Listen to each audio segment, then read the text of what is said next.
Está começando mais um Big Talks.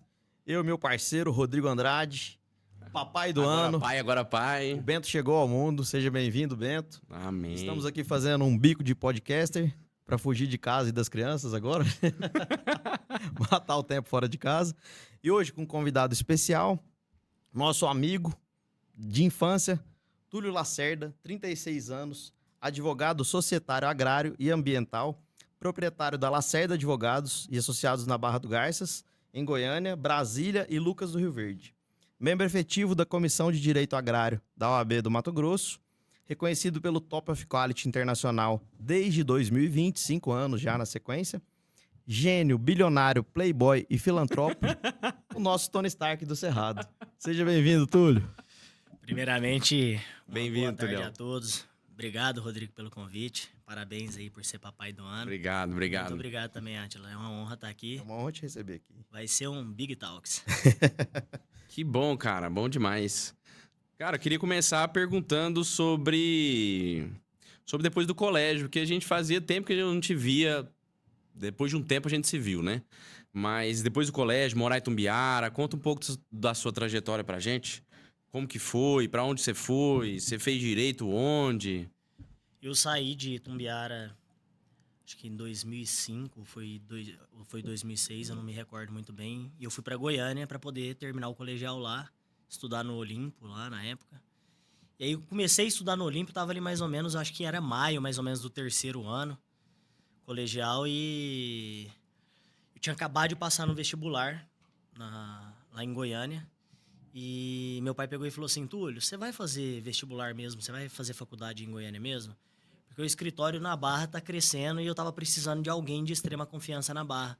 Você não tem coragem de parar tudo aí em Goiânia, tem faculdade de Direito na Barra, só que assim, às vezes você vai pensar, a faculdade é uma faculdade um pouco menor, não tem tanta expressividade, mas eu queria que você fizesse a faculdade do escritório, que um dia vai ser seu. E aí a gente passou, fiquei uma semana ali em Goiânia com ele, a gente conversando sobre isso. Passei na época até pela psicóloga do colégio. E todo mundo junto a gente chegou à conclusão que às vezes seria bom eu tentar ir. E aí eu fui para Barra do Garças. Lá eu retomei o terceiro colegial no período da manhã, passei no vestibular na faculdade que tinha lá no meio do ano. E aí eu comecei uma jornada de terminar o terceiro colegial no período da manhã, trabalhar no escritório à tarde e fazer faculdade à noite por meio de uma decisão da Justiça Federal. E ali eu caminhei por 5 anos fazendo a faculdade e trabalhando no escritório para chegar onde eu cheguei hoje. Que legal, cara. Bem puxado ali no Eu não início. sabia não, achei que você tinha feito faculdade em Goiânia. Não, fiz faculdade em Barra do Garças. É bom que você tenha uma aula, negócio que você falou, de uma aula dentro do escritório, né? É Isso. melhor do que qualquer faculdade, né, cara? Me deu uma base muito boa.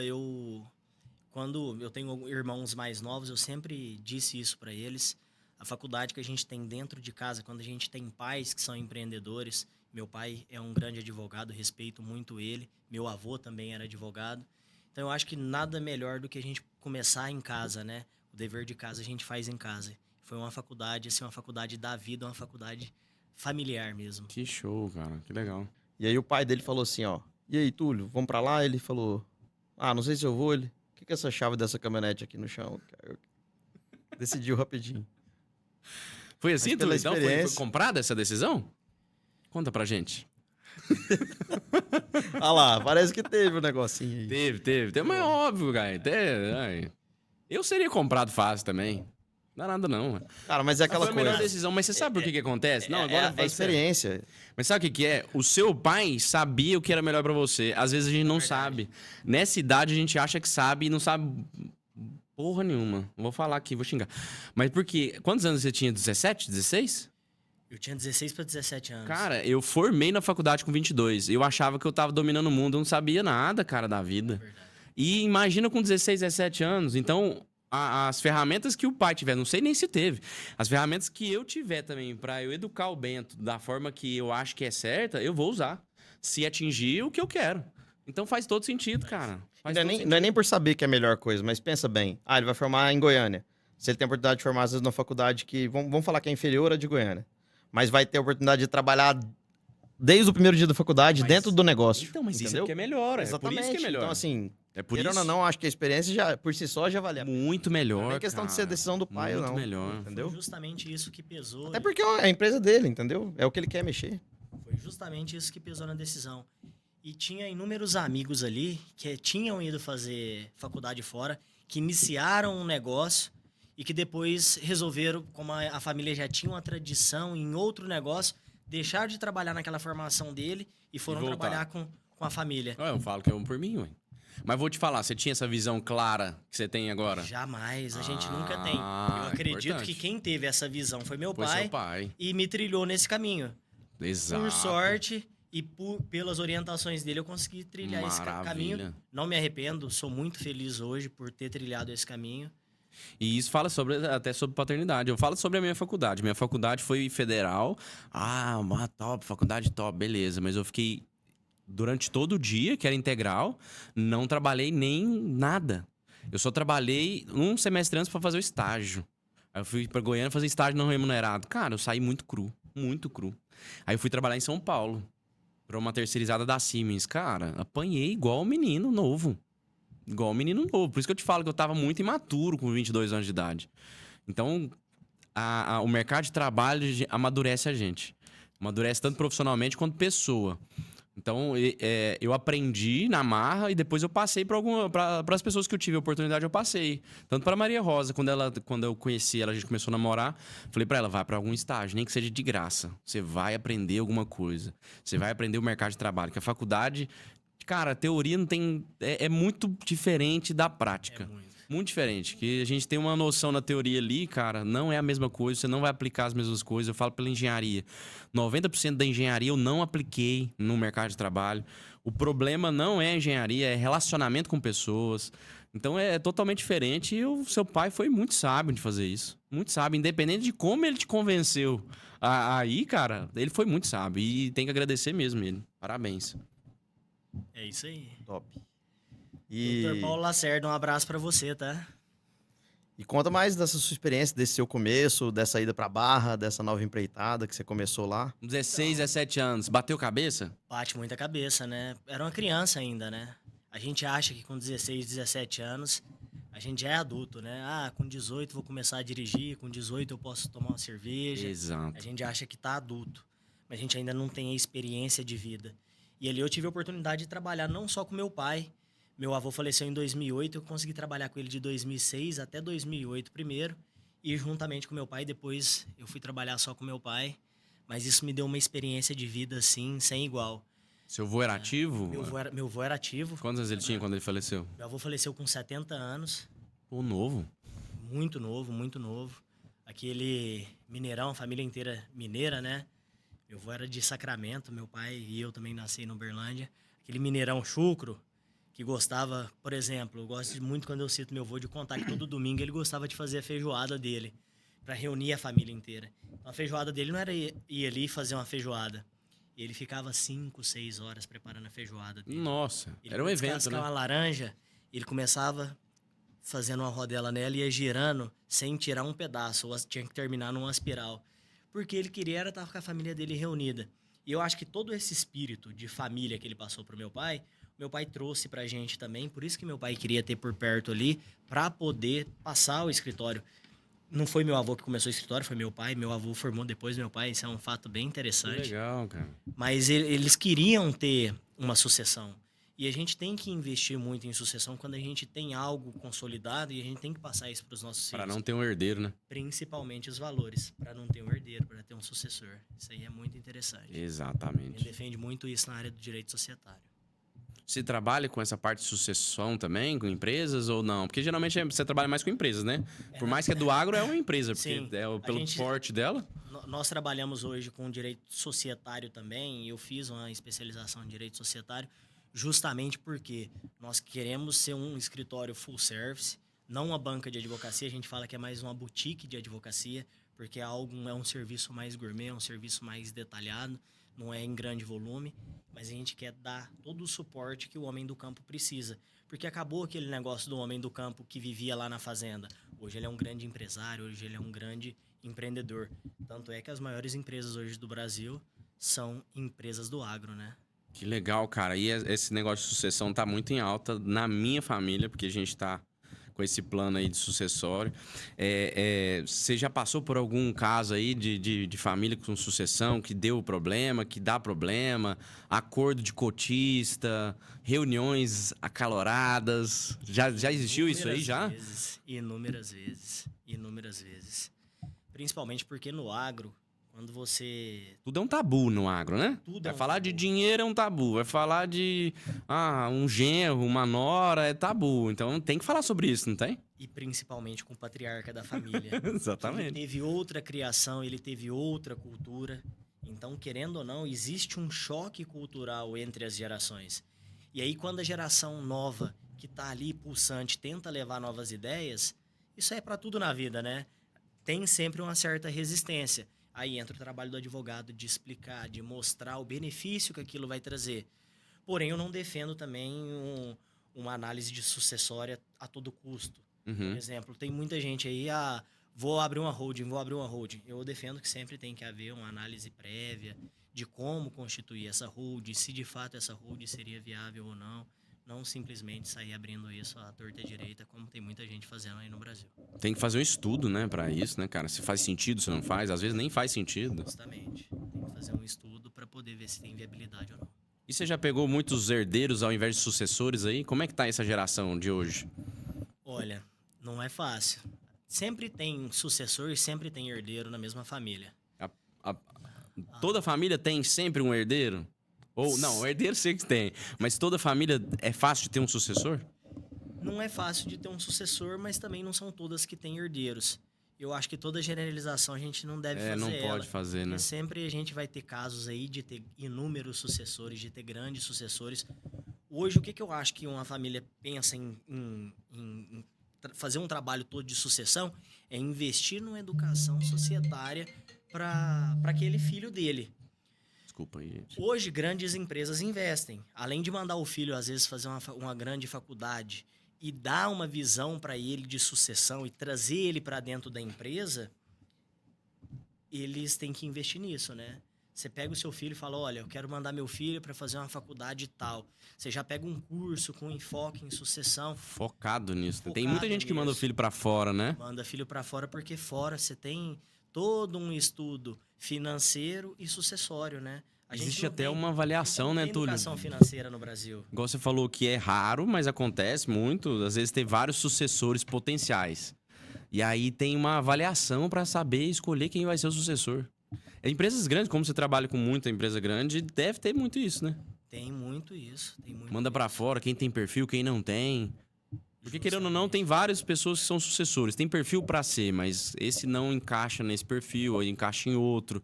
E aí vai. Um tem mais perfil de ser CEO, o outro tem um perfil mais introvertido, não vai pra outra área. E por aí vai, né? Inclusive dentro Deve ser legal passar do por próprio isso. escritório de advocacia. Às vezes, não necessariamente você pode ter um sucessor ali que vá ser advogado. Por exemplo, no meu caso, que sou Sim. advogado. Às vezes, hoje, o marketing em alta. Você pode ter uma pessoa que se forma em marketing para poder desenvolver ainda mais o escritório, para desenvolver ainda mais a empresa. Porque o somatório do serviço é que vai entregar o resultado final. É né? complementar, né? Tem que se Complementar. complementar. Que legal, cara. Ligação. É sua mulher? Não era, rapaz. Sua mãe? Não era. Emergência? Era o Bento. Ah, o Bento tem que atender. TT. Ele queria TT. Tem coisa que tem que parar, não tem jeito. Se for preciso, mete o pau. Perdão, Tem que gente. atender. Tem mulher, mãe, filho daqui uns dias. E uma emergência, às vezes é uma Você emergência. também tem filho? Eu também Acontece. tenho. Se fosse Isabelle, eu ia atender aqui agora. Tio. Não, isso é legal até falar agora de filho. Vamos fugir um pouco do assunto, mas lembrei Não, agora cara, disso. Filho é sucessão, ó, já é herdeiros. Mas quando eu descobri que ia ser pai, uma das mensagens mais legais que eu recebi quando eu conversei foi com o Túlio, que já era pai na época e eu tava desesperado. Eu lembro direitinho de onde eu tava. Eu tava saindo de Tumbiara na rotatória ali pra pegar a estrada pra ir em Goiatuba. Pra descobrir mesmo como é que ia ser o negócio, né? E aí o Túlio conversou comigo, a gente conversou acho que uns 3 minutos, 5 minutos, e foi muito legal o que ele falou. Não vou entrar em detalhes aqui, não posso falar também dos detalhes, mas foi uma mensagem muito, muito bonita que você me disse aqueles dias. Eu lembro de cada palavra, não vou falar elas aqui agora, mas te agradeço de coração por isso. Não esqueci, jamais esqueci isso. só te disse o que o pai E é disse. verdade. E eu tentei passar muita mensagem sobre isso também pro Rodrigo agora que já ia ser pai, porque, cara, eu falo que, sem dúvida nenhuma, é a melhor experiência de vida essa que eu vivi, acho que a gente pode viver até hoje. Não tive nenhuma melhor que essa. E eu fico feliz, sabe por quê? Porque alguns amigos ou vocês já são pais, falaram essas coisas. Porque a gente ouvir de quem é pai recente e tal, e que é mais próximo, ajuda a gente a aproveitar mesmo o processo. Então, cara, eu aproveitei, tô aproveitando, tô muito feliz. E não adianta falar antes, é só depois que nasce. Não adianta falar, realmente. Eu só fui entender que eu sou pai depois que ele nasceu. Na verdade, durante o trabalho de parto. Foi uma loucura. Posso contar depois, uma hora. Mas foram 20 horas de trabalho de parto. 20 horas. 20 horas, participei 100%, cara. Full time ali. É loucura. Ela é uma guerreira, hein? É 20 guerreira, horas. cara. Que força, hein? Guerreiríssima. E aí, quando ele nasceu, eu adoeci na hora. Foi assim, emocional. Eu tava segurando a onda ali e na hora que ele nasceu, eu adoeci. E, cara, é um processo maravilhoso, cara. É maravilhoso. Tudo que o Átila falou pra mim, falou, cara, aproveita que é maravilhoso, tá acontecendo. E aí eu Pega no aproveito. colo, né? Não, cara. Pequenininho, você fala assim, depende de mim agora daqui pra frente. Exato. E aí, tudo que eu falava sobre paternidade, e aí eu fico pensando, será que eu vou conseguir? Porque eu falo assim, eu não quero dar nada. Eu quero fornecer experiências para que ele cresça e ele conquiste as coisas sozinho. Porque esse dar, a gente, cara, estraga a criança. Aí vira o herdeiro, não vira o sucessor. A pessoa fica muito dependente. Eu já passei, já senti isso, vejo pessoas passando por isso. Então, cara, eu tenho na minha mente estudo para isso, para que eu seja focado nesse ponto. E isso eu tenho tem um cara que eu sou, assim, fãzão dele como pai do filho dele. Que o moleque tá com 12 anos de idade, tá dando palestra, cara. Sensacional. E a forma dele lidar com o filho dele, o tempo todo demonstrando que ama ele, mas que ele não vai fazer as coisas por ele, é maravilhoso. Então, seguir esse caminho aí, eu acho eu acho que é um caminho de glória, cara, pra paternidade. Quem é? Pode falar? Não. Pode, cara, é o Thiago Chabá. Thiago Chabá, lá de São Paulo. Gente boa, um abraço pra ele. Thiagão, Sou muito seu parabéns fã, aí, cara. E eu quero trazer um treinamento dele que é de formação de CEO, cara. Eu fiz um treinamento lá em São Paulo dele, formação de CEO. Ele tem uma empresa de contabilidade, mas assim, totalmente diferente de qualquer uma contabilidade que eu já ouvi falar. E assim, eu ouvi um negócio que é muito interessante. Não existe separar. A forma que você é profissional, a forma como você é em casa, é igual, cara. É igual. Então, a forma como ele lida com a família dele, a forma como ele lida com os colaboradores, a forma como ele lida com os alunos dele, cara, é sensacional. É sensacional. E eu quero trazer o treinamento dele pra cá. Aqui em Tumbiara? Em Tumbiara. Me faz o convite que eu vou vir junto. Tá aqui. Eu convidado, quero tá assistir. convidado. Eu já fiz o treinamento, o primeiro treinamento dele lá em São Paulo. E ele faz junto com o João Kepler. Você conhece o João Kepler? Da Bossa Investimentos. E aí ele já deu treinamento no Japão, nos Estados Unidos, vai direto, cara. Acho que é uma vez ao mês ele tá nos Estados Unidos dando treinamento. Então eu vou trazer, se Deus quiser. Era pra trazer ano passado, a gente tinha combinado em outubro. Só que aí deu aquele problema lá no Rio Grande do Sul, que ele é de lá, ele é de Pelotas, no Rio Grande do Sul. E aí, cara, eu fiquei meio sem graça de falar, e aí foi indo, empurrando com a barriga, aí veio o negócio do Bento, nascimento do Bento. Eu falei, cara, vou acalmar os ânimos, não era pra ser esse ano, mas ainda não é vai agora. ser. Vai ser. 2025, se Deus quiser. Vou estar aqui. Vai tá, o Essa Átila data que eu vou me vai. organizar. Com certeza. Vamos, né, Átila? Você vai Com comigo? certeza. Quero conhecer. Você fala muito dele, eu quero conhecer. Ele é massa, cara. Pô. Voltando o gancho do assunto de sucessão, de ter ido pra Barra, de decisão, de fazer 18 anos e começar a despertar vontades ou realizações de poder beber e dirigir, essas coisas. Eu falo até muito para meus alunos que eu percebo isso, é até uma coisa que eu enfrentei. Acho que é uma dificuldade grande. E não vou falar todo mundo, mas a maioria das pessoas passa, que é aquela transição de querer ter independência de alguém de 18 anos, mas também não querer assumir a responsabilidade de ser um adulto ali na hora. Porque você quer muita parte boa e não quer a parte ruim de responsabilidades. E hoje é mais fácil a gente falar isso com 30, 35, 36 anos. Mas lá com 17, 18, 19 anos é muito mais complicado. Então eu acredito que essa parte da sucessão não é só a questão de ter interesse ou a empresa ou a família tá desenvolvendo aquilo, mas é muito a pessoa começar a gerar valor. E hoje é mais fácil analisar isso. Exato. Com 17, 18 anos é muito complicado. 17, 18 a gente quer só o bônus, né? O ônus a gente não Exatamente. quer, não. A gente quer que o ônus seja dos pais ainda. Eu vou ligar os dois assuntos. É a mesma coisa. O Rodrigo, no início da nossa conversa, ele falou assim, olha, sair da faculdade cru. Você passa pelo caminho da teoria, mas só na prática que você consegue exato. aplicar aquela teoria ali. Da mesma forma que com o filho. Você teve 9 meses de gestação ali pensando, o que eu vou fazer, o que eu vou fazer. Mas só depois que nasceu que de fato você sentiu como que é, que jeito que é. Sempre quando já ela engravidou, você já vê o batimentozinho do coração ali, já é algo muito bonito, te toca. Mas a hora que nasce, que você pega na sua mão, você fala, esse aqui é meu filho, esse aqui é meu, vou fazer ele meu sucessor, é completamente diferente, né? Eu acho que tudo se encaixa e tudo vai muito do querer. Porque às vezes você tem na mesma família 2 filhos, um filho quer seguir um caminho, outro filho quer seguir outro caminho. Então, nem sempre a mesma educação, a mesma cultura familiar vai formar o mesmo produto. Você vai ter o mesmo resultado, não vai. Cada pessoa ela é singular, né? Então, você tem que ir dando norte para a pessoa poder construir o seu caminho, né? Se a pessoa não quiser, ela não vai. O primeiro ponto é a pessoa querer. Então, tem que ter muito diálogo. Eu já escutei uma frase, querer é uma porta que se abre de dentro para fora. Não tem como você querer pelos outros. É uma coisa que não dá para ensinar a querer. Mas assim, às vezes dá para ensinar no começo da vida da pessoa, a ensinar a ter ambição, né? Sim. A tirar as crenças, porque tem muita crença limitante, que às vezes uma pessoa nasce numa família que não é muito... não tem uma classe social muito elevada, às vezes fala assim, eu nasci pobre, vou morrer pobre. Cara, isso é a crença mais, assim, devastadora que tem na face da Terra, cara. Porque essa pessoa vai ficar limitada a tudo. Ela não vai conseguir fazer nada. Não, até legal ele falar disso, porque essa questão de criação de irmãos, porque o Túlio tem uma irmã gêmea.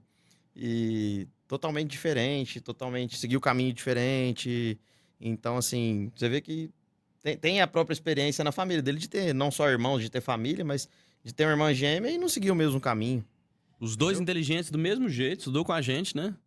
Gente finíssima, Juliane, cara. E foi pra outro ramo. Nada a ver com direito. Ju, ó, beijão pra você. E a família é a mesma, a exposição é a mesma, mas tem um cabeça pezinho no diferente. Direito. Não, tem um pezinho no direito. O marido é advogado. O marido dela é advogado.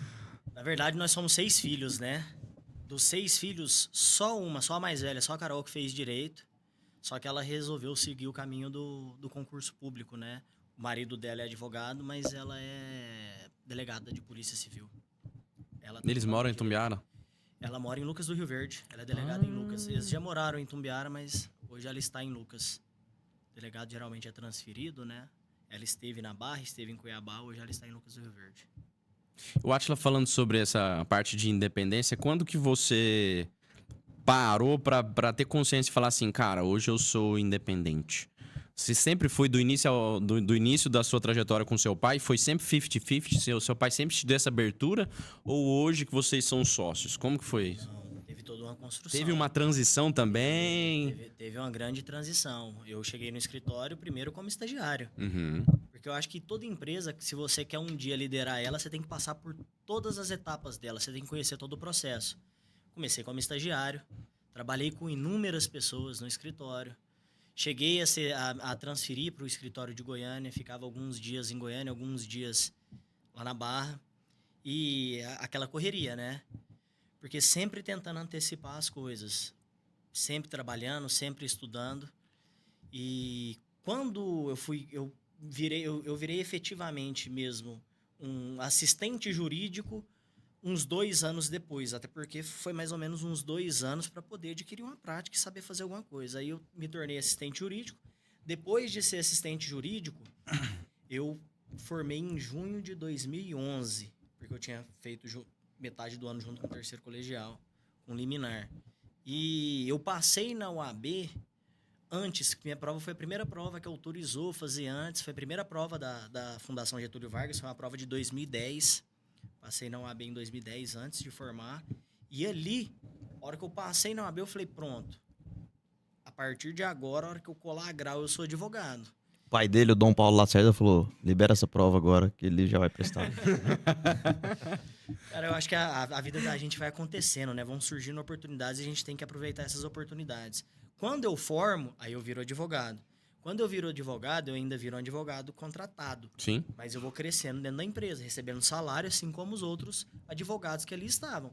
E, na verdade, como tinha plano de carreiras, tinha advogado ali que recebia mais do que eu. Negócio era legal que você familiar. acabou de falar. Plano de carreira. Porque geralmente quando vai pra uma empresa familiar, o pai fala assim: entra aí. E aí te coloca num cargo, você não recebe pelo cargo que você executa. E aí te coloca como filho. E aí, às vezes, ele quer te educar como funcionário. E não é. A época de educar já foi. Se você tá exercendo um cargo ali, você tem que receber igual as outras pessoas que estão recebendo, trabalhando no mesmo cargo. Isso, Senão, isso não motiva, cara. não motiva. E o plano de carreira é a parte mais importante de motivação. E a parte mais difícil é motivar um filho dentro da própria empresa. É muito Porque você difícil. tem um funcionário, você trata igual funcionário. Se tratar um filho igual filho dentro da empresa, acabou, já era. Mas aí que é o Que legal. legal, cara. Você, como pai, você não pode proteger o filho dentro da empresa. Exatamente. Você pode proteger o seu filho na rua, em casa. Dentro da empresa, não. Você tem que dar responsabilidade para ele. E foi com as responsabilidades que meu pai me deu e que eu aceitei elas para mim, que eu cresci como homem. Não como advogado, mas como homem. Se não tivesse essas responsabilidades, às vezes eu poderia não ter virado nada. Exatamente, cara. Parabéns. Parabéns, seu pai aí. É difícil, cara, porque não é fácil, não. Eu vejo na empresa familiar nossa lá, eu vejo em outras empresas familiares. Não é fácil para os pais reconhecerem isso. Ele acha que, às vezes, se você quer um cargo e quer um salário compatível, acha que não está sendo grato. É muito complexo isso. Por conta que você falou das gerações. Aí o crescimento, só voltando, o crescimento dentro da empresa se deu ao longo de muitos anos. Para chegar no ponto que chegou hoje, já tinha muitos anos de formado. Mas poder tem chegar no tempo, ponto que mas chegou hoje. hoje já faz muito tempo. Mas quantos anos que você falou assim, cara, hoje eu nem dependo? Quando que seu pai falou, sentou com você e falou, hoje você vai virar meu sócio? Ele teve essa conversa? Nós tivemos essa conversa. Na verdade, eu virei associado com alguns anos como advogado na empresa, eu virei um associado. Aí como qualquer funcionário, ou não? Não, O funcionário não, tem. Tinham outros Existe uma associados, sociedade. depois a gente retirou essas sociedades. Eu virei um associado, mas com a porcentagem Menor. pequena, menor. Eu acho que na época eu comecei com 15%, depois subiu para 20%, depois subiu para 25%. Até que teve um momento familiar, meu pai passou por um problema de saúde, ele afastou um pouco do escritório e eu tive que assumir a liderança do escritório 100% nesse período. Hoje, graças a Deus, tá 100%, tá bom. Forças renovadas aí, trabalhando no 12 junto comigo, ombreando aí o trabalho. Não existe uma virada então, né, Túlio? É uma construção que você falou da independência, A né? construção foi justamente nesse momento, quando eu assumi de fato a liderança do negócio. E ele olhou e falou assim, meu filho tá pronto? Nós tivemos uma conversa. Ele falou, Túlio, a partir de hoje, você é meu sócio integral. Nós somos sócio meio a meio desse negócio. Hoje não é só uma empresa, são algumas empresas. Mas tudo dentro de uma sociedade que a gente respeita, com as regras da empresa e da sociedade. Hoje a gente tem inúmeros colaboradores e esses colaboradores têm que enxergar, tanto em mim quanto nele, uma liderança. Porque se a gente for só um patrão que cobra e que não lidera, a gente não vai ter resultado com esses colaboradores. Eu não gosto nem de usar a palavra funcionário, eu gosto de falar colaborador. Time, né? É o time. Colabora com a empresa. Ele é uma pessoa que ele se doa para a empresa. E eu gosto muito de valorizar quem se doa para a empresa. Porque se eu não tivesse me doado para a empresa, mesmo que familiar, se eu tivesse falado, meu pai vai trabalhar, meu colaborador ali vai trabalhar, às vezes a gente não tinha construído o que construiu hoje. Eu não seria a pessoa que eu sou hoje. Eu sou muito grato a Deus, a meu pai, pela pessoa que eu sou hoje. Não é só a empresa, né, cara? É o sentimento que você tá trilhando um caminho humano, um caminho de liderança. Isso é legal demais. E mudou muito a forma de liderar, né? Antigamente era muito no capitão do mato. Você faz, eu sou o dono e é assim que tem que ser. Eu vejo isso, assim, das gerações passadas. E tem um livro muito interessante, cara, chama Liderança Disruptiva, do José Salib Neto. Ele trabalhou com Peter Drucker, já ouviu falar? Já ouvi falar demais. Então, o cara é sensacional, cara. Eu tive a honra de ter uma palestra com ele. É um cara humano demais. Ele tem mais de 60 anos hoje. E, cara, famoso. Eu li o livro dele, mandei uma mensagem no Instagram, achei que ele nunca me ia responder. Te respondeu? Com áudio, cara. Vários áudios explicando a parte que eu perguntei do livro pra ele. Cara, que lá me deixou mais fã ainda dele. E ele fala sobre isso. Falou, cara, a geração de hoje, de 30, 20 anos, cola neles, cara, que é a novidade. E eles trazem a sabedoria das gerações deles. É um conjunto, né? Quando você vai falar de sucessão, a gente tá com 30 e poucos anos, a gente tá com gás e a novidade do mercado de hoje. Os nossos pais e os sucedidos... É sucedidos que fala? Nem sei... Serão sucedidos? Serão sucedidos, né? Eles têm muita sabedoria para agregar. E aí junta as duas coisas, dá uma maravilha sem fim. Agora, quando os dois dão um conflito de ego, aí já era, aí não dá certo. pode. Mas é maravilhoso, cara, isso aí mesmo. Isso é o lado bom da empresa familiar, porque quando você tem um relacionamento muito bom de amor entre família, Falou você se tudo. respeita, que é o principal sentimento, é o respeito, as coisas vão dar sempre certo. É, Não importa você ter uma regra, independente do que não vai importa acontecer. você ter uma cultura, se não tiver respeito, isso não vai imperar. Exato. Você pode criar a regra que quiser, o papel aceita tudo. Tem um amigo meu que fala isso, ele fala assim, Túlio, o papel aceita tudo. O que você quiser colocar no papel, o papel aceita tudo. Mas as pessoas vão respeitar isso que está no papel. Quando você tem um respeito dentro de uma empresa familiar, você consegue gerir essas normas e respeitá-las. Total, cara. Show. Você tá Lá dando na muito empresa- insight pra gente aí, hein, Rodrigão? Nada, O pessoal que nada. tá assistindo, vai anotando aí pra poder ler os livros, hein? Pode ler que isso é maravilhoso, cara. Muito bom. Vocês lá trabalham também com partnership, que é uma sociedade com advogado e tal? Trabalha também. É uma coisa que eu quero aprender, cara.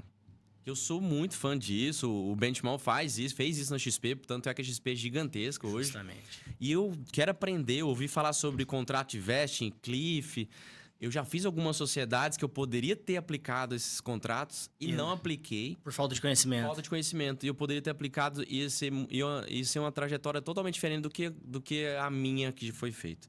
Mas assim, sou grato, aprendi pra caramba e não quero errar novamente. Então eu quero Mas aprender faz, isso. meu irmão. Faz um curso pra você poder aprender.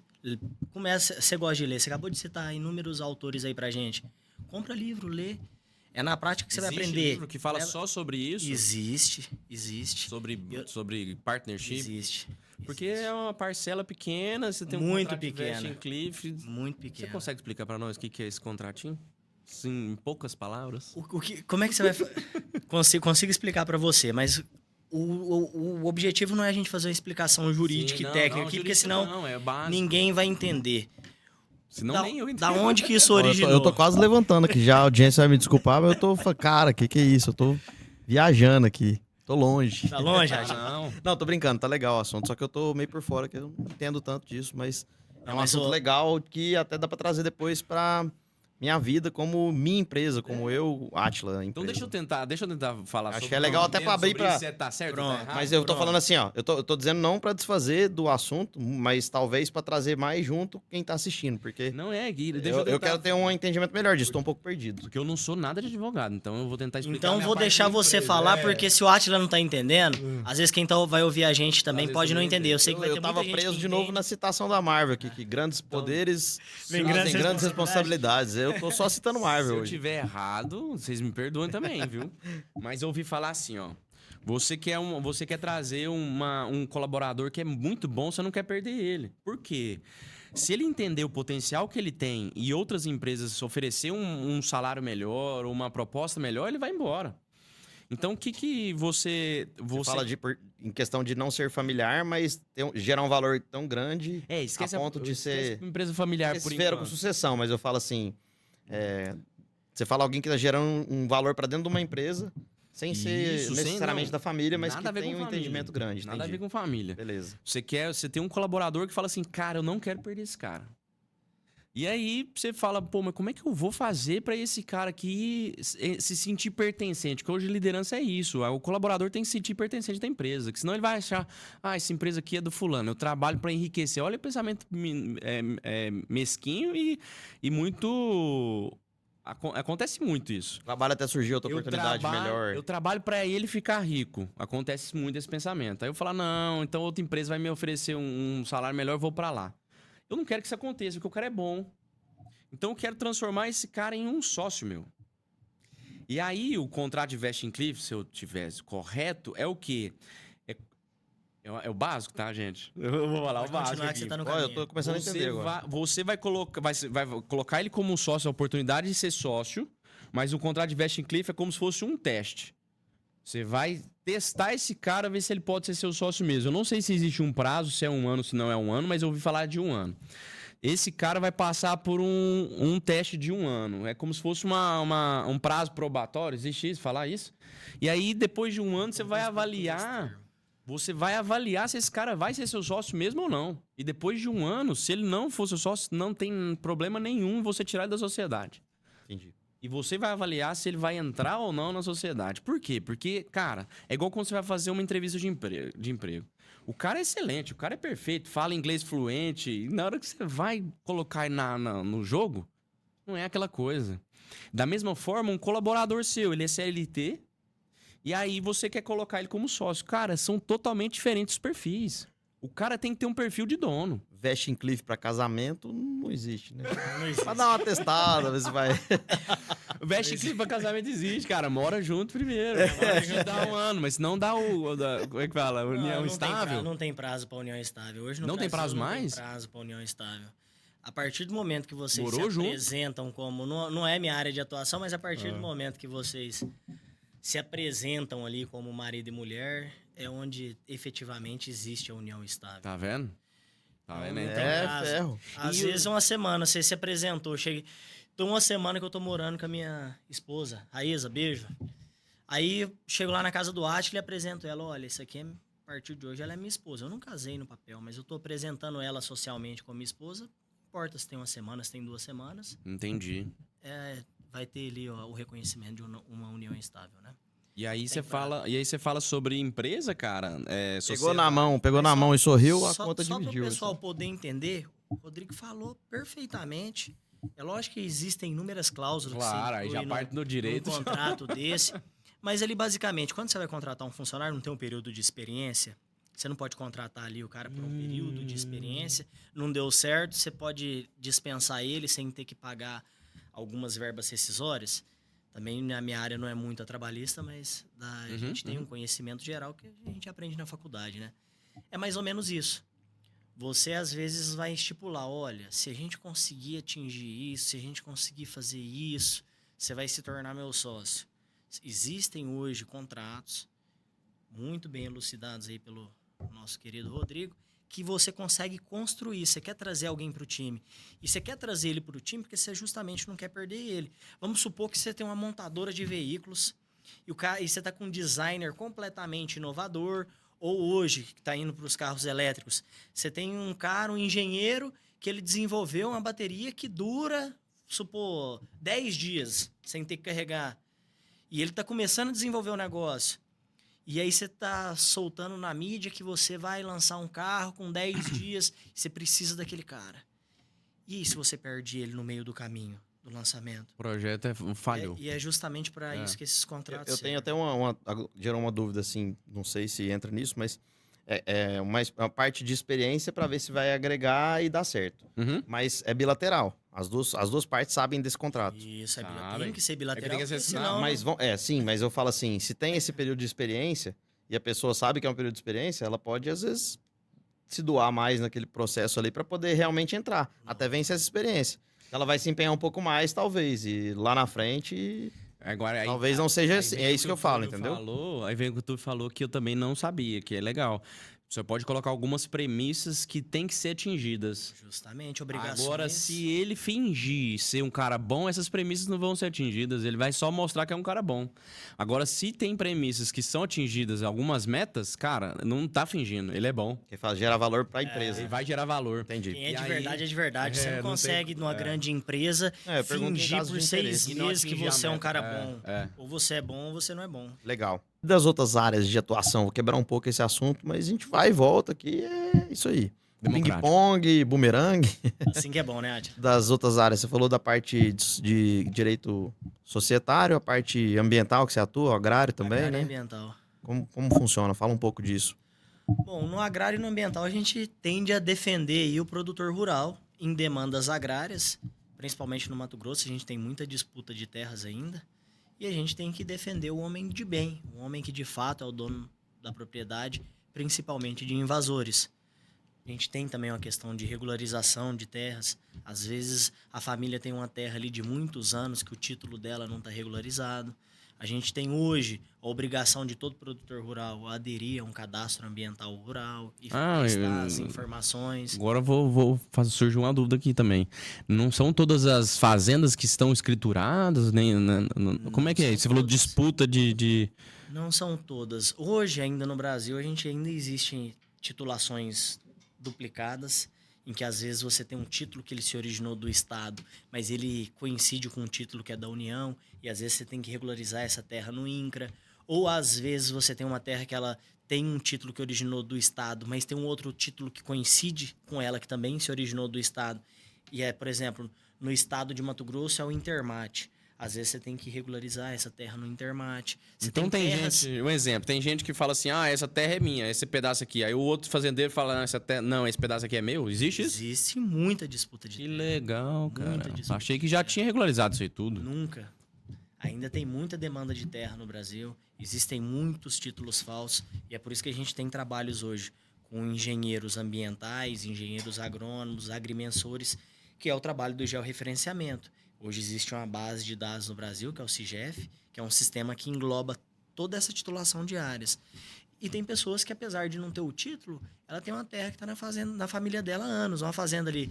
Às vezes tem uma fazenda aqui em Itumbiara que está numa família tradicional aí há 50 anos e a pessoa ainda não regularizou esse título dela. Ela não tem o título da propriedade, mas ela tem o direito à propriedade por um instituto no direito que chama usucapião. E ela pode titular essa área, seja no cartório, porque hoje existe um usucapião administrativo, seja no judicialmente propondo uma ação de usucapião, desde que preenchidos os requisitos legais. E dos requisitos legais, qual é o tempo para usucapião? Depende. Se você tem, assim, você não tem uma escritura, você não tem ali um registro, você não tem uma certidão, mas você tem um contrato de gaveta.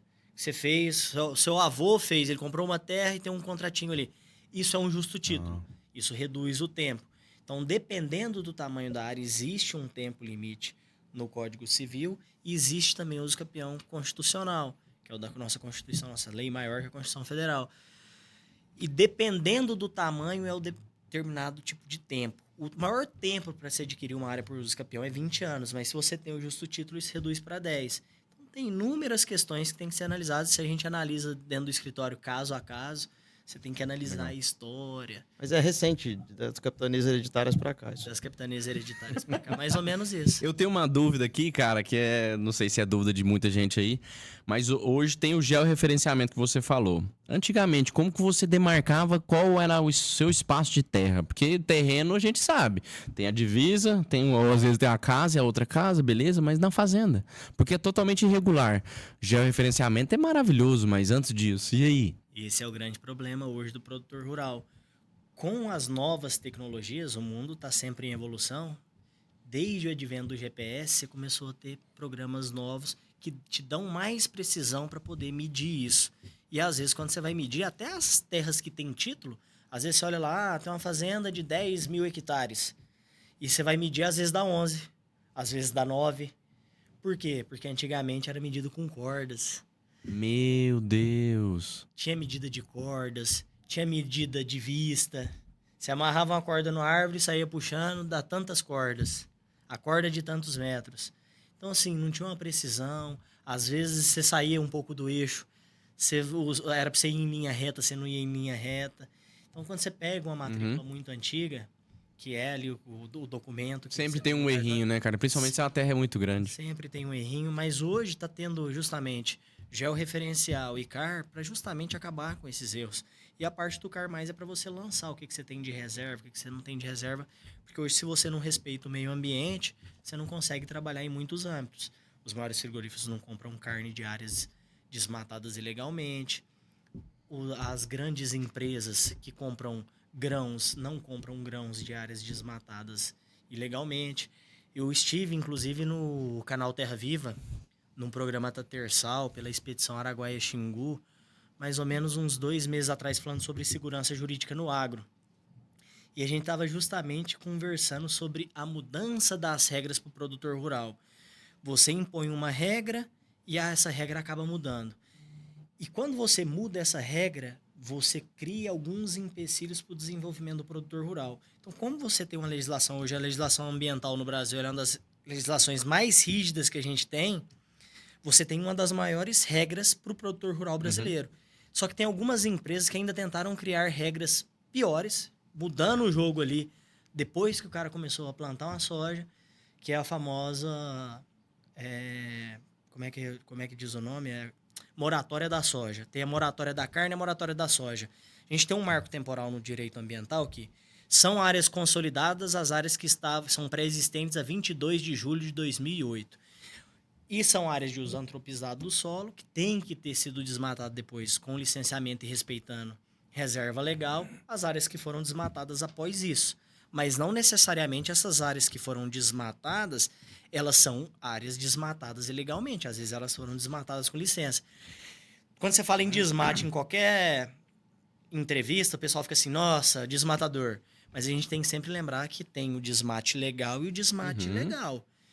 Então, aquele que desmatou legalmente por essas novas normas de grandes empresas internacionais, queriam impor uma regra de que não se iria comprar carne, não iria se comprar soja de áreas que foram plantadas depois de 22 de julho de 2008. Só que existe a permissão, desde que você respeite a reserva legal, de você plantar nessas áreas. Então, por que você vai mudar a regra do jogo nisso daí? Então, a gente tem várias nuances, né, cara? Várias nuances. A gente está sempre em defesa, se atualizando para poder defender o produtor rural. Porque eu acho que é quem segura a balança hoje da nossa economia. Com certeza. A roupa que a gente está vestindo vem do agro. A escova de dente, a pasta de dente que a gente escova os dentes todo dia de manhã vem do agro. E Aí nosso médico para poder falar. Deve ter muita coisa na medicina que deriva do agro, né, Átila? Um pouquinho. eu tenho duas perguntas. A primeira era sobre crédito de carbono, mas eu quero voltar antes. Você sempre trabalhou no agro, na área do agro? Ou você era da época do seu pai? Teve uma transição? Como que foi? A gente sempre teve clientes produtores rurais. Mas a gente sempre teve, igual eu disse, não uma banca de advocacia, uma boutique de advocacia que era voltada para Atendia todo mundo. determinadas áreas. Não era todas, não era um full service total, não atendia tudo, mas atendia algumas determinadas áreas. Só que com a mudança de chave ali, mais ou menos em 2018, 2019, um pouco antes da pandemia, a pandemia acho que foi 2020, né? Passou tão rápido. Nós começamos a enxergar que o Mato Grosso, as maiores empresas que estavam ali, onde é a nossa maior base, elas dependiam de grandes defensores. O produtor rural, ele estava numa mudança de chave de se tornar um empreendedor e com muitas regras burocráticas que às vezes acabavam atrapalhando o desenvolvimento, principalmente da região. E a gente viu ali um nicho, a gente enxergou isso, a gente falou, olha, vamos voltar o escritório mais para isso daqui, porque a gente tem que defender esse produtor rural. Que legal. Mas defender o produtor rural como um todo, não um só. Porque tem muita gente que fala assim, eu sou o defensor do produtor rural, defende um produtor rural contra 15 produtores rurais. Isso para mim não é defender o produtor rural. O que a gente gosta mesmo é de defender toda a cadeia, de preservar essa cadeia rural. Bacana, cara. Show. E sobre crédito de carbono, você tem conhecimento sobre isso? Que eu já ouvi falar na faculdade, agora ouvi falar na época da energia solar quando eu trabalhei. E como funciona isso, cara? Sou apaixonado por Já estudar sobre tá crédito acontecendo no carbono. Brasil? Já conseguem? Começou agora. Tivemos aí um marco da legislação relativa ao crédito de carbono. O que acontece? No mundo a gente tem toda a questão climática, do efeito estufa, e a gente tem grandes poluidores. E existem acordos internacionais para você deixar de poluir. O que seria o crédito de carbono? O carbono é o que é lançado para a atmosfera e que causa o efeito estufa. De uma forma assim, bem singela para o nosso ouvinte conseguir nos entender. Você lançou, só que você tinha que lançar menos do que você lançou. Então eles criaram uma forma de você poder poluir um pouquinho enquanto tem alguém preservando por você. Então, eu desenvolvo ali na minha fazenda, às vezes, um projeto na qual eu vou resgatar carbono, Existem inúmeras formas de você poder fazer isso, mas às vezes eu estou com a criação de gado, na qual eu vou fazer um projeto de criar esse gado de uma forma que o próprio gado resgate carbono. Existe uma forma de você fazer Eu isso. achava que era só a plantação. Não só A a árvore, a plantação. área de reserva, não. Também não. E, inclusive, existe um mito, porque tem muita gente que planta grandes araucárias, aí, pinheiros, e às vezes eles também não geram tanto crédito de carbono. Olha. É a forma que você faz. Tem que ter todo um estudo de viabilidade com engenheiros ambientais que vão conseguir desenvolver isso. Tem muitos hoje no Brasil já que estão se especializando nisso. É algo que já vinha sido estudado há muito tempo, que já era praticado. Existiam pessoas que faziam no Brasil, mas não É existia muito caro uma também, né, regularização. Antônio? Para fazer um estudo, que a minha visão leiga, era muito caro para fazer um estudo sobre isso e parece que o retorno não era viável financeiramente. Não era porque você não tinha um grande volume. Hoje você tem um grande volume. Por exemplo, todo mundo aqui está acostumado, às vezes, a fazer uma viagem final de ano para fora do Brasil. Você já foi para os Estados Unidos e alugou um carro? Uhum. Quando você chega lá para alugar um carro, eles te dão a opção. Tem jeito de você comprar o resgate do carbono. Você vai alugar o carro por 10 dias, seu carro vai produzir tanto de carbono, tem jeito de você comprar o resgate desse carbono e a empresa que você alugou o carro, ela vai ficar responsável por adquirir esse crédito no mercado para poder você se sentir menos poluidor por isso. Então, existe hoje um mercado criado nesse sentido. Eu já vi O isso. objetivo não é só esse. Empresas aéreas também hoje, principalmente as low cost, têm vendido o resgate de carbono da próprio combustível do querosene queimado nos aviões. Mas quem compra? Porque você vai ficar mais caro. É raro, né? Hoje no mundo muitas pessoas que eu compram, vejo- porque não é a cultura do brasileiro ainda comprar. Mas as grandes empresas poluidoras, elas elas são precisam obrigadas, de né? crédito, elas são obrigadas a comprar A esse ter um crédito para abonar o carbono que ela está emitindo na Justamente, que atmosfera. a regularização Eu Como sabia hoje se no fosse um Brasil, programa de milhas das grandes empresas. como se fosse um programa de milhas. Eu não acredito muito, não, mas eu sabia, já tinha ouvido falar. Tem a questão do gado, até tinha a parte. Bom, eu vou falar como parte leiga, mas que o pessoal falava que os gases emitidos pelo gado, vamos falar o pum do boi, da vaca, que podia Sim. poluir mais. Começou mais ou menos por aí a conversa, né? Acho que envolvia a parte da pecuária. Mas eles começaram a analisar que. Eu não sei se eu tô falando bobeira, mas que muitos criadores de gado, na verdade, estavam tendo uma cota de carbono sem perceber. Estava tendo uma certa proteção à atmosfera, e não o contrário, né? Como era falado antes. Mas sim, também é um assunto que eu não domino, não tenho só curiosidade de ter ouvido falar, mas... O mercado europeu, ele valoriza muito a sustentabilidade. E, querendo ou não, a gente vende muito para o mercado europeu também. Então, é uma forma da gente criar valor, gerar valor no nosso produto. Porque você já vai criar o gado para você poder vender a carne. Por que você não agrega um valor a isso? Entendeu? Então, é uma forma de otimizar e alavancar a sua atividade, né? Sim.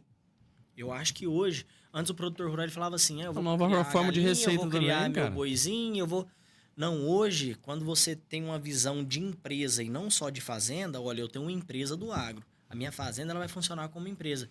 Eu tenho que reduzir custos e otimizar meu faturamento. De que forma que eu posso faturar mais? O crédito de carbono é uma forma de você faturar mais e é um mercado em alta, porque todas as empresas elas vendem essa sustentabilidade, elas gostam de trazer a sustentabilidade para o marketing dela, porque o mundo tem comprado essa teoria da sustentabilidade. Até porque a gente estava falando, vamos voltar lá atrás de novo, a gente estava falando dos nossos filhos. A gente quer deixar aí um mundo melhor para os nossos Com filhos. certeza, cara. Mudando de novo o foco um pouco do assunto, trazendo até o que a gente tinha conversado, que a gente encontrou ontem, sobre aquilo que você me falou do POP, de padrão... Procedimento operacional padrão. Procedimento operacional padrão. Sobre organização, não só como na questão da empresa, mas também nessa questão, mas na questão de organização como pessoa, como ser humano, para a vida, o que isso pode ajudar, o que isso tem a agregar para as pessoas. Eu acho que você falou umas coisas legais para mim ontem, eu queria trazer esse assunto justamente por isso. Eu gosto muito de falar de POP, procedimento operacional padrão, porque quando você começa a crescer, a gente chegou a começar... Quando a gente iniciou o processo nosso de expansão dos escritórios, falava assim, nossa, mas como é que eu vou fazer com o escritório fora? Saída operacional. Como é que eu vou sair... Primeiro ponto, como é que eu vou sair do operacional? Segundo ponto, a hora que eu tiver com um time bem montado, como é que eu vou ficar em cima de todo mundo? Porque conforme eu aumento o time, eu aumento o número de serviços que entra também. Eu consigo pegar mais serviço e eu vou enchendo o escritório de serviço. Como é que eu vou fazer para esse colaborador meu, ele poder atuar e prestar um serviço que se pareça com o que eu faço, já que eu tenho uma boutique de advocacia e não uma grande banca de advocacia? E, consequentemente, escalar o seu negócio. E escalar o meu negócio. E eu falei, Paty, eu falei assim, eu queria criar um time que a hora que ele escrevesse, as pessoas que estavam acostumadas a receber um memorando, um parecer, ou uma petição minha, um recurso, elas imaginassem que eu tinha desenvolvido aquela peça. Então eu tinha que modelar de uma forma que o time escrevesse como eu escrevia. E aí foi onde, estudando, vendo muito Geração de Valor ali, nosso querido... Como é que é? Flávio Augusto. Flávio Augusto, cara extraordinário. Elejo. Cara extraordinário. Eu comecei a buscar coisas de grandes empresas. Olha, o que essa empresa faz para ela poder ter 1.000 funcionários, 2.000 funcionários? Como que grandes multinacionais fazem? E são procedimentos operacionais padrão. Quando você desenvolve o procedimento, chegou um cliente novo no escritório, aquele advogado que está atendendo ele vai ter que cumprir tudo que está ali dentro do procedimento operacional padrão. E Quando ele é um cumpre processo? É um processo da empresa? É um processo da empresa. É um processo da empresa. E tem que ter, a gente tem que criar processos e gerenciar os processos. E nem sempre esse processo dá certo, você tem que modificar ele e conforme o tempo vai passando, as coisas vão mudando. Aí você para pensar que o judiciário ele era de uma forma até 2020, um monte de processo físico. Mudou muito, né? Trabalhei de 2006, quando eu entrei no escritório, até 2010, até 2020, ali por 14 anos com papel. Você tinha que protocolar uma petição no fórum, o cara te dava um número de protocolo, aí tinha que furar a petição, colocar numa capinha, ia para um setor de autuação, o setor de autuação mandava para a secretaria mandava para o gabinete do juiz. Em 2020, quando a pandemia começou e todo mundo resolveu ficar em casa, o judiciário tinha um plano de se digitalizar em 10 anos. Eles se digitalizaram em 3 meses. Por quê? Vamos dar essa ideia da digitalização aqui, vamos executar ela agora, porque a gente começa a fazer um negócio virtual. Hoje você protocola um negócio no sistema, ele vai automático para o juiz e ele já está ali autuado e pronto para poder ter uma decisão numa demanda judicial, se for o caso de chegar numa demanda judicial.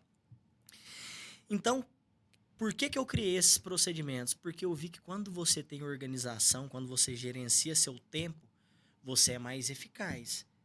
Se você não tem uma gerência do seu tempo, você se torna mais ineficaz e você fica mais perdido na hora de executar tarefas. E você tem vida, né, Túlio? Porque senão você fica refém do seu trabalho. Do seu trabalho. O trabalho não é pra você tem que viver por ele, não. Justamente. Você tem que trabalhar pra Eu acho que viver. o trabalho é para você melhorar a vida de outras pessoas. Prosperar na vida Eu de não outros. acho que eu sou hoje só um advogado. Eu acho que só existe uma profissão no mundo, é vendedor. E não aquele vendedor que vende qualquer coisa, mas aquele vendedor que te vende uma ideia, que te vende um sonho, que te entrega esse sonho, que realiza esse sonho por você. Na advocacia, a gente tem meios de auxiliar pessoas a chegarem naquilo que elas precisam. Seja desenvolvendo algo no societário, seja defendendo alguém no âmbito ambiental, seja trabalhando junto com engenheiros ambientais ou agrimensores ou engenheiros agrônomos para desenvolver um projeto para poder tornar a vida das pessoas melhores. Eu acho que quando você para de pensar só no seu trabalho e começa a pensar no todo, isso fica mais fácil de você enxergar. Quando você cria o procedimento, você já deu um norte para o seu colaborador. Quando o seu colaborador vê que aquele procedimento funciona, fica muito mais fácil de você orientar ele. Mas é lógico que não tem como abandonar a orientação total, porque no direito é um pouquinho diferente das outras áreas de exatas, porque nada é exato. Tudo diverge um pouquinho, dependendo, um tribunal entende de um jeito, outro tribunal em outro estado entende de outro jeito, mesmo a gente tendo uma legislação só. Isso acontece no Brasil, infelizmente. A gente tem um pequeno problema, que não é pequeno, ele é muito grande, de insegurança jurídica. Às vezes a gente poderia ficar aqui o dia inteiro falando sobre isso. E é por isso, foi ali que eu enxerguei e falei, eu preciso criar um procedimento operacional padrão. Quando começa a funcionar no meu escritório, eu começo a aumentar meu time e vejo a produtividade e, consequentemente, o faturamento aumentar, falei, por que eu não trago isso para a minha vida? Por que eu não faço um procedimento operacional padrão? Para toda semana, para todo mês, para todo ano da minha vida. Esse mês, eu estava planejando como eu quero estar em dezembro de 2025. Assim como eu tenho um plano para 5 anos, assim como eu tenho um plano para 10 anos. Mas eu tenho que gerenciar também a minha semana. E a minha semana, ela sempre começa no domingo. Eu achava que o domingo era o dia de 100% descansar. Eu tirei um tempo do meu domingo para eu poder planejar a minha semana. Porque uma semana planejada é uma semana bem executada. E aí que entra o procedimento operacional padrão, que eu chamo de POP. E eu conheci isso justamente em hospital. Todo hospital tem que ter um procedimento operacional padrão. Você desenvolve os POPs, o POP de tal área, o POP de tal área. Eu prestei serviço para um hospital e, conhecendo a diretriz do hospital, que era um grande hospital, eu falei, cara, isso aqui cabe na minha vida. Você criou isso sozinho ou teve uma consultoria pra te ajudar? Trouxe Não. profissionais pra te ajudar? Inicialmente eu criei sozinho, mas depois para melhorar eu pedi uma consultoria. Pra aperfeiçoar. Para poder aperfeiçoar. A gente tem sempre, quando É a gente tá no importante, começo, cara, é importante. a gente é um pouco centralizador. E isso atrapalha muita gente. A gente conversou muito sobre isso ontem, né, Ati? Isso atrapalha a gente. A gente tem que aprender a descentralizar. Tem coisas que, de fato, dependem da gente. Mas aquilo que não depende, a gente tem que descentralizar. Delegar. E, principalmente, a gente não tem que achar que é só a gente que sabe, que é só a gente que faz. A gente tem que estar ali para orientar. Salib, eu não sei se é o Salib que fala sobre isso. Você tem que delegar pra confiar, não é confiar pra delegar. Porque a maioria das pessoas fala, eu já fiz isso muitas vezes, cara, eu ainda sofro com isso. Falo, não vai fazer do jeito que eu quero, eu vou fazer. E aí acabou, você não cresce. Não pode. Você tem que delegar, cara, e vai corrigindo no caminho e vai melhorando e dando oportunidade. Se tiver que cobrar, você tem que cobrar. Igual dentro você falou, do respeito. pra pessoa prosperar, cara. Ela tem que crescer. Justamente. Ela só vai crescer se você der oportunidade pra ela crescer. Justamente. Senão não vai. Foi muito legal. Show. Esse assunto que a gente tava tocando nesse assunto Sim. ontem, pro meu lado, assim, acho que eu preciso organizar muita coisa ainda. Eu sou muito Isso é preso pra nessa questão vida. de organização. E isso é o negócio que a gente fala até do financeiro, que o Átila brinca muito. Esse negócio que você falou sobre o seu plano daqui 5 anos, plano daqui 10 anos, e aí você pega e volta isso pra semanal. Tá, na semana, o que eu tenho que fazer pra atingir? É o meu plano daqui 5 anos. E, cara, é uma disciplina fodida. Acho que a parte mais difícil é a disciplina. Cristiano Ronaldo falou sobre isso. Se eu te der o caminho todinho, você acha que você vai conseguir trilhar? Porque o problema não é saber o caminho, é a disciplina de seguir ele. Seguir o trajeto. Enfrentar o problema, enfrentar a dificuldade, aquela pedra que aparece. Exatamente. Tudo isso cara. é pro nosso crescimento. Na verdade, a gente cresce mais quando a gente enfrenta grandes batalhas do que quando o mar tá calmo. Né? Opa, com certeza. Que mar calmo não faz bom marinheiro, né? Cara, isso é pra tudo. Vão até no meu recente episódio de parto normal. Eu falei pra Maria Rosa, batalha. dor é crescimento, cara. Dor é Que crescimento. Ela saiu uma nova mulher, cara. Ela saiu uma nova Maria Rosa. Eu tenho certeza disso. Ela também tem hoje. E, assim, é o que eu quero é pra família também, pros filhos. Cara, deixa sofrer. Mas, claro que quando a gente estiver perto da gente, mas é controlado aquilo, né? Agora, sofre sem ter sofrido antes, sem crescer com o sofrimento de antes. Vai sofrer sem a gente. Cara, aí Mas você morre, falou uma cara. coisa muito bonita no primeiro bloco, Rodrigo, que você quer ensinar ele a fazer e não dar um negócio pra ele. Ah, É o é. famoso, vou dar a vara pra ele pescar e vou ensinar ele a E não pescar é dar o em vez de peixe. dar o peixe. Só que não é só dar a vara, você tem que dar a orientação. A orientação. Então, quando ele estiver enfrentando um problema, você vai dar a orientação pra ele, mas tem que deixar ele seguir o caminho dele. Ele tem que sofrer. Ele tem que fazer. Se todo problema que aparecer no caminho, você for lá e transpassar pra ele, transpor aquele problema pra ele não vai aprender. Na teoria é muito bonitinho, você vai ver. Não é bem, a teoria não é fácil. Não é fácil, cara. Mas se você tem Prática. isso na sua cabeça, Não, sim. você vai conseguir.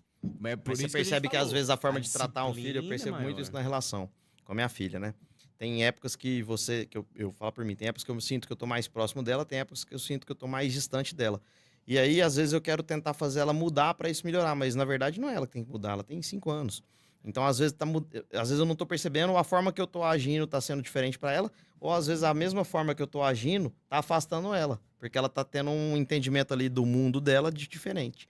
Então, assim, eu começo a perceber, peraí, ela tá mais próxima de mim essa semana. Na outra semana ela tá um pouco mais distante. Peraí, o que tá acontecendo? O que eu posso fazer de diferente pra mudar isso? Às vezes eu tô fazendo tudo igual, mas ela tá pedindo algo diferente, entendeu? Então, na prática, é muito mais complicado. Só você não deixar dúvida, conversa com ela. Não, mas a questão não é de conversar. Não é só sobre dúvidas e sentimentos. Eu trato ela igual uma pessoa normal, um adulto, não uma criança. Mas a questão de relação. Não é que ela vai falar ou que ela mostra que ela tá triste, não é isso. Mas às vezes ela faz, percebe que ela não tá tão ligada. Às vezes ela tá mais ligada, ela quer o tempo inteiro ficar ali junto. Às vezes ela tá um pouco mais afastada, mas por que acontece isso? É complicado analisar isso aí na hora que Tem um você quer negócio, você falou que educar. eu gosto A de... parte pior, a parte mais difícil que eu falo do filho, que você ainda vai chegar lá, Vou é chegar. na educação. A parte da educação é complicada. Você falou que eu gosto de indicar livros, eu vou indicar mais um agora. Que é pra, assim, serviu muito pra mim, pro meu relacionamento e serve pra filhos também. Que é as 5 linguagens do amor. Todo mundo tem uma linguagem do amor e é diferente cada um. Quando a gente entende a linguagem do outro, cara, fica tudo mais fácil. Quando eu entendi a minha linguagem, entendi a linguagem da minha esposa, cara, ficou maravilhoso. Eu consigo entender que, às vezes, o que eu faço pra ela e às vezes ela não retribui e não se sente amada, não tem nada a ver, porque tá errado. A linguagem do amor dela não é essa. É diferente. Cara, e eu duvidava. Quando ela me deu, na verdade, quem deu esse livro foi um grande amigo meu. E aí ele falou assim: lê esse livro agora que vocês estão num relacionamento. Eu li só o final do questionário. Não é, cara, não vai por isso, não vai. Tem que ler o livro pra você entender quais são cada uma. E a Helena tem uma linguagem do amor que é diferente da sua, ou pode ser Sim, igual. sim. Aí é o desafio legal, entender qual é a linguagem do amor dela pra saber onde tá conectando, onde não tá. Mas com certeza é um desafio. Mas o mais difícil, cara, é a disciplina. Porque é amor demais, cara. Eu, pelo menos pelo Bento agora, já vejo. É amor demais. Eu não quero que ele sofra nunca. Só que se ele não sofrer por ele não vai aprender nada. Justamente. Fé, não dá o peixe, ensina a pescar. Oh, papai comprou uma baleia. Papai comprou baleia.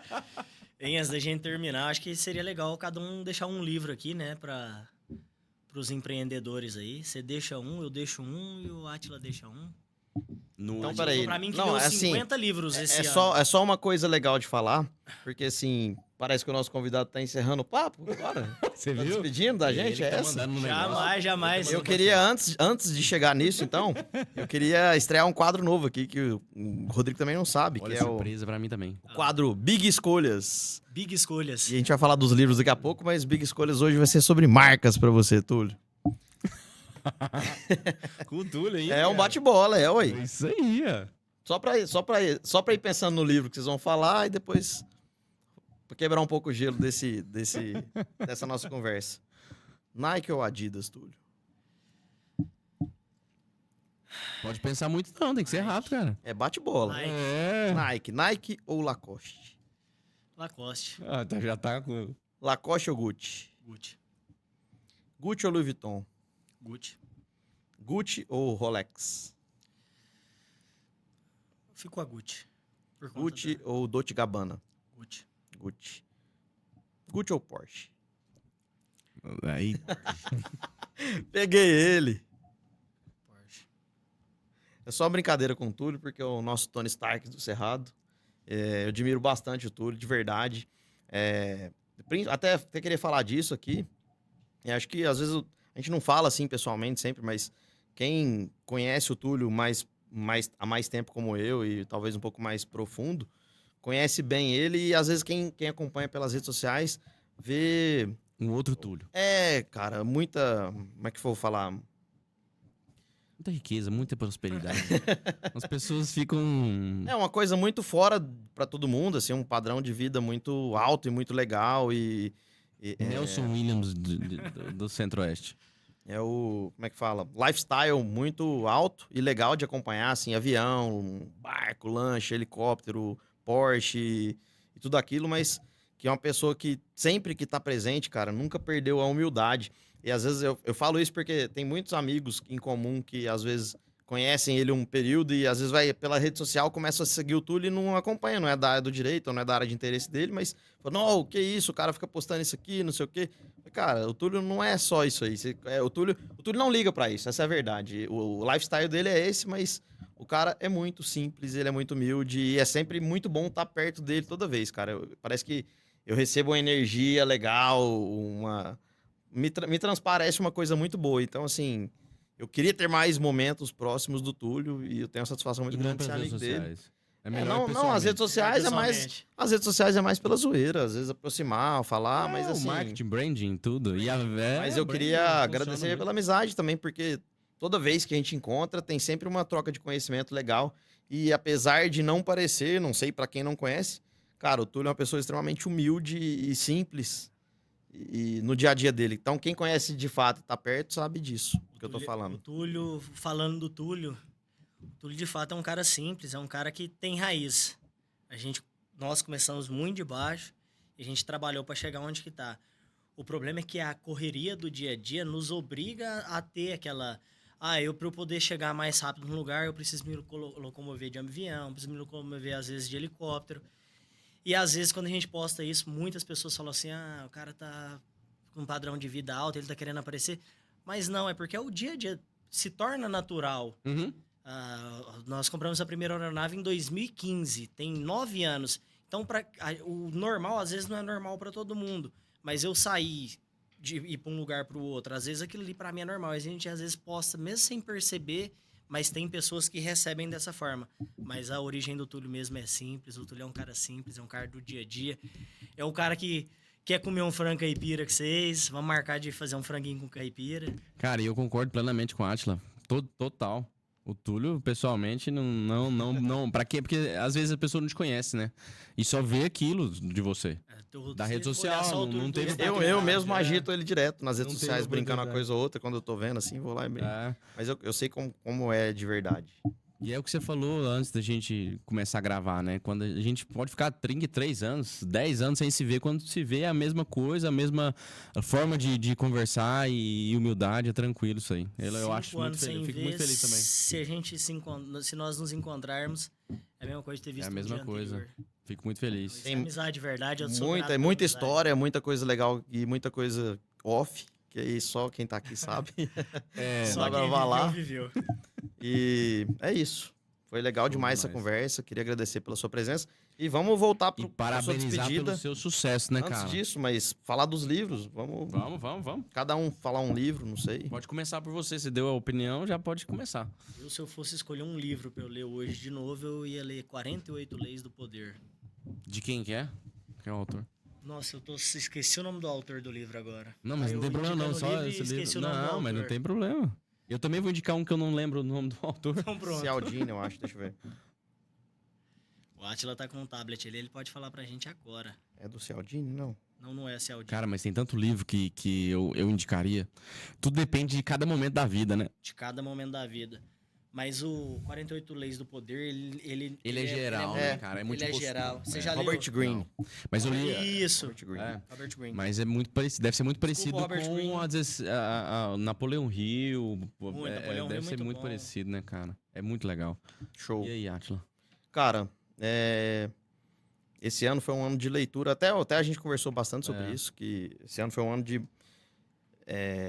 muita terapia pra mim, principalmente na parte de leitura e nessa parte de vídeos também. Acho que tem sido uma terapia envolvendo podcast, postagem de vídeos, tudo. Um livro que eu gostei bastante, que eu já tinha lido... Eu não cheguei a ler totalmente outra vez, que é do David Goggins. Chama Can't Hurt Me. Nada pode me ferir, aquele né? Cara, Aquele cara é foda pra caramba. Muito legal. Ele já participou A de história vários dele é Iron muito Man, legal. né? Mas sim, O tem cara é muito livro foda. bom. Esse é um livro... É uma história que eu acho assim... Não é falar que ele é o melhor livro que eu li, mas é um livro que eu indico e eu acho legal. Já falei isso em palestras na faculdade também. Ele é um exemplo também, já fala muito sobre o poder, leis do poder, sobre resiliência. Aquele cara é muito resiliente, cara. Sobre buscar o que você quer, sobre você interpretar a sua vida e atrair a responsabilidade pra si, independente de tudo que aconteça. Porque assim, o cara enfrentou a dificuldade pra caramba, mas ele só conseguiu sair dali quando ele percebeu que ele tinha responsabilidade nas escolhas dele. Eu conheci Fala ele muito tem sobre o pouco tema tempo, eu fiz um estoicismo, né, cara? shortzinho Muito legal. de triatlon, fiz um shortzinho no início do ano, né? E eu queria um dia fazer um Iron Man? Ironman. Ah, queria não, Aí coloca eu como conheci objetivo. ele quando eu tava... Meta. Não, mas já tá nas metas. É até legal falar 5 de 10 anos. que a gente tava falando sobre Cara, de crescimento. Olha, cara, sim. ousado. Ó, só voltar a falar que a gente tava falando sobre o assunto crescimento aqui. Falar em crescimento, o menino deu uma diminuída. Você viu que ele deu Você viu, rapaz? uma secadinha. Voltei pro Túlio que vocês conheceram lá atrás. O Túlio tava Que meio isso, gordinho. rapaz, Quanto veio tempo? rápido, hein? Quanto tempo, Túlio? Quanto tempo? Perdi 21 quilos em 3 dias. 3 dias? Ô, louco, que é isso? 21 quilos em Essa 3 aí, meses. essa perdão. é meme. É o Pablo Marçal do emagrecimento aqui, ó. 3 meses, gente, 3 meses. Não, foi 21 quilos em 3 meses. Carregou ele nas costas. Carregou nas Amputou a perna. Arrancou a perna fora, foi um dia. 3 3 meses, 3 meses. 3 Teve meses. ajuda, teve auxílio, mas ajudou muito, muito foco, muita resiliência. Deu certo, chegamos aqui. Legal. Legal, cara. Seu livro, meu irmão. Cara, eu tenho muitos livros pra falar, mas eu ia falar sobre um que eu li agora, recente, que é Psicologia Financeira, mas eu vou voltar na parte de comportamental, igual vocês falaram, que é um livro que eu li lá atrás, cara, que fez muito sentido na minha vida, que é o Mais Esperto que o Diabo. Ah, legal. Napoleão Hill. Sensacional esse livro, cara. E tem um que é muito parecido também, eu vou falar 2 agora, que é O Óbvio que Ignoramos, Jacob Petrie. Já vou falar disso, cara? Sensacional. Eu já ouvi falar demais, já li sobre ele, mas ainda não li o livro. Vou anotar, vou colocar nos Pode meus livros de ler do anotar, ano que vem. leia, que é E um livro que ninguém espera que eu li, que eu gostei bastante esse ano, vou falar. Se vocês não leram, tiver a oportunidade de ler, que até me ajudou a melhorar essas coisas na comunicação, tem me ajudado, mas que é uma puta história, cara. A biografia do Silvio Santos. Que legal, Muito cara. legal, cara. Que Sério? leitura legal, divertida Não de li. ler. Tá aí, ó, E- mais Você um falou livro. sobre esse livro. Falei, já, cara, eu foi. tava esquecendo dele. Muito bom, a biografia do Silvio Santos. Muito boa mesmo. Agora eu não lembro quem tinha. Léo, como é que é o nome do autor? Não vou lembrar. Mas depois eu deixo aí. Coloca Só eu que esqueci o coloca nome do na autor. legenda nos comentários. Mas é que ele tem várias biografias, mas a que eu li especificamente. Depois eu vou pesquisar. não Depois tá manda o fácil. cupom de desconto na Amazon pros... É o cupom Túlio 15.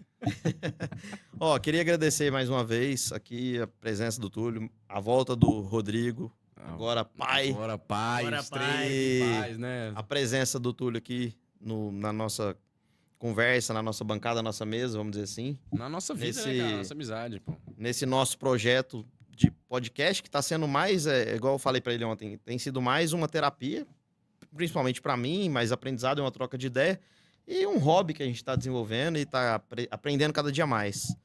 Né? E talvez hoje fugir um pouco os assuntos com um pouco mais de dificuldade, mas eu tentei trazer até para mim, porque na hora que eu tava ficando perdido, eu quis mostrar isso para vocês. Mas assim, aqui a conversa pode durar mais 5, 6, 7 horas, 10 horas e para Vai ficar aqui mais sempre, 10 cara. horas falando. E satisfação, mais uma vez, em fazer parte da vida do Túlio e ter ele na minha vida também. O Rodrigo, ele já sabe disso. Não preciso ficar falando toda vez, não, senão nós vamos ter que beijar na boca um dia aqui. Não vai dar certo. Não Mas vai, não. são meus Esse aí- irmãos. Esse aí não vamos fazer o corte. tá? São meus irmãos e eu tenho só a agradecer a amizade deles aqui e a presença na minha vida. É isso. Maravilha, Obrigado mais meu uma irmão. vez. Obrigado por ter vindo. Obrigado por ceder seu tempo precioso, que a gente sabe que é. E Deus abençoe sua vida, sua carreira, cara. E fico muito feliz de você ter vindo aí. A todos nós, o grande arquiteto do universo, deixa a gente seguir nossos caminhos, trilhar nossos caminhos aí. E Conheço as frases de maçonaria. tem que falar uma coisa pra vocês, é uma palavra só pra definir isso aqui. Gratidão, não só por estar aqui, mas pela amizade de vocês. Muito obrigado. Eu que tenho que Obrigado, meu agradecer irmão. vocês pela troca de experiência. É isso aí, obrigado. Valeu, gente. Obrigado. até Obrigadão, mais, Lucas, até a mais uma próxima aí. vez. E tchau. É isso aí, Lucas, até mais. Obrigado, até mais, gente. Tchau, tchau.